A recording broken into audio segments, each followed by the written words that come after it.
Bonjour, dans cette vidéo aussi, j'aimerais expliquer cet exercice du cours de INF 1503. Euh, et c'est un exercice qui fait référence à la ligne de toit. On décrit la ligne de toit à la page 287-288 du livre de Patterson et Hennessy, A Quantitative Approach, 5th edition. Mais je trouve qu'en pratique, c'est pas toujours intuitif de bien comprendre ce que c'est que la ligne de toit. Donc, c'est pour ça que j'aimerais bien expliquer ce que est la ligne de toit. Dans le fond, la ligne de toit est composée de deux éléments. Le premier élément, c'est une pente qui nous montre en fait les limitations de la bandwidth memory de notre architecture. Fait que, mettons, le processeur Core i7-920 possède une limitation de mémoire de 16,4 GB par seconde. Et il possède aussi une limitation physique, une limitation matérielle, qui est de 42,66 gigaflops par seconde. Les flops veulent représenter floating point per second. Fait que gigaflop veut dire euh, que c'est fois 10 à la 9, si je ne me trompe pas, floating point per second. Et donc, ce que ça représente en ce moment, c'est les limitations du nombre d'opérations qu'on peut faire.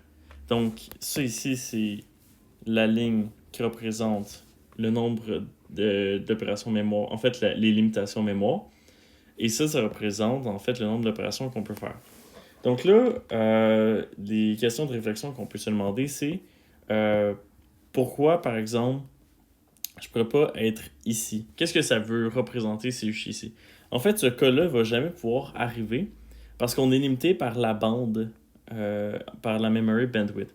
Si on regarde, il y a une opération sur deux qui va être une opération arithmétique. Ça, c'est la puissance arithmétique. Ça veut dire qu'il va y avoir un calcul sur deux qui va être... En fait, sur deux opérations, il va en avoir une sur deux qui va être un calcul. Ce qui veut dire que une opération sur deux va être d'aller chercher la mémoire. Et donc, je suis en train d'aller chercher de la mémoire, je suis pas en train de faire des calculs, donc je suis limité par la mémoire. C'est ça que ça veut dire.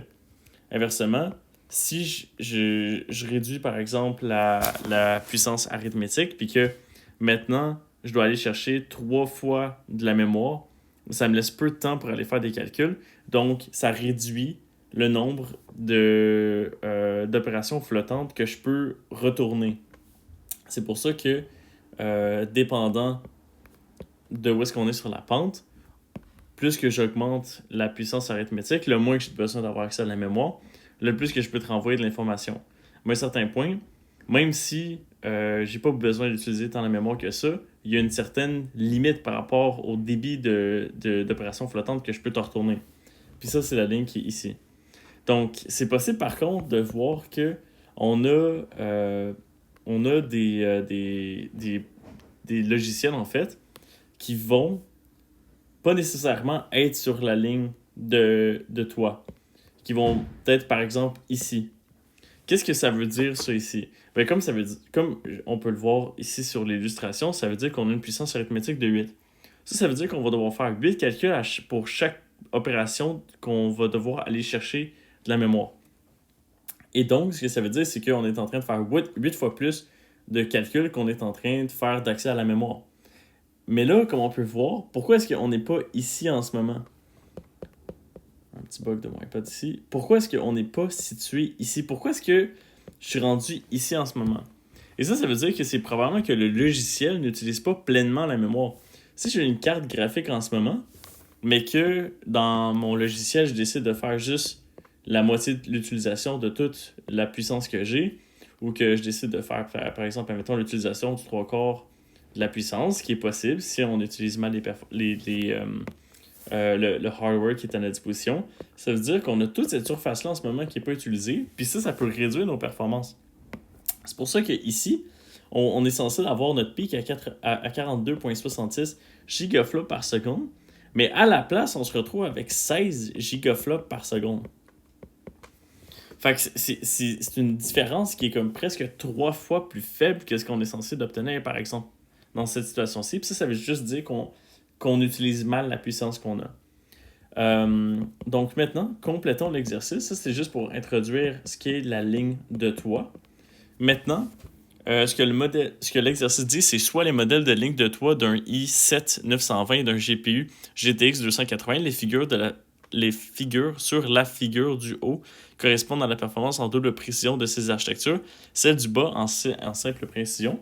Donc, comme on peut voir, ça c'est la double précision, ça peut être la simple précision. On demande quelle est la bande passante de la mémoire de ces processeurs, comment cette information peut être déterminée depuis le modèle de la ligne de toit. Bien, comme on l'a dit tout à l'heure, la mémoire, les limitations de la bande passante de la mémoire sont définies sur la ligne de toit par la bande passante ici. Fait que le stream ici indique c'est quoi les limitations de mémoire. Donc, on est capable de pouvoir voir que les limitations de mémoire, c'est 16.4 GB par seconde, c'est 127 GB par seconde, c'est 16.4 GB par seconde, 127 GB par seconde. Ensuite, la deuxième question, c'est lorsqu'on passe de la simple à la double précision, le processeur i7 passe de 42.66 gigaflops par seconde à 85.33 gigaflops par seconde, alors que le GTX 280 va de 78 gigaflops par seconde à 624 gigaflops par seconde. Pouvez-vous expliquer une telle différence sur un facteur de 7 et 8? Donc, ce à quoi l'exercice fait référence, c'est que le pic en ce moment va être à 42 gigaflops par seconde, mais ici, on se retrouve à 85 gigaflops par seconde. On parle d'un processeur en ce moment qui a des unités arithmétiques simples qui sont faites pour des calculs arithmétiques simples. Donc, donc, ce que ça dit ici, c'est que ça, c'est simple précision, ça, c'est double précision. Mais on voit que c'est à peu près une différence de 2. Si je regarde la différence en simple précision et en double précision, on est à peu près capable de pouvoir faire le double des calculs. Ce qui est pas un hasard à cause que la double précision, justement, utilise 2 fois plus de bytes que la simple précision. On est donc obligé de réutiliser les unités arithmétiques simples pour faire 2 fois les calculs pour obtenir des résultats à précision double. Tandis que si je regarde la carte graphique est faite, elle possède des unités arithmétiques doubles. Donc, elle est capable de pouvoir utiliser ces unités-là, qui sont désignées dans le hardware, pour être capable d'obtenir une différence qui est presque 9 à 8 à 10 fois ce qu'on obtenait auparavant. Donc, ce que ça montre, c'est que la carte graphique est capable de mieux utiliser son hardware, puis on est moins limité dans ce qu'on est capable de pouvoir faire. On est capable de faire plus d'opérations à floating points. On est capable d'obtenir plus de résultats par le GPU à cause de ses limitations hardware. Donc, ça ressemble à ça pour ce problème-ci. J'espère que ça clarifie. Exercice sur la ligne de pente. Comparaison entre un processeur et une carte graphique. On voit que la carte graphique beaucoup meilleure avec la double précision.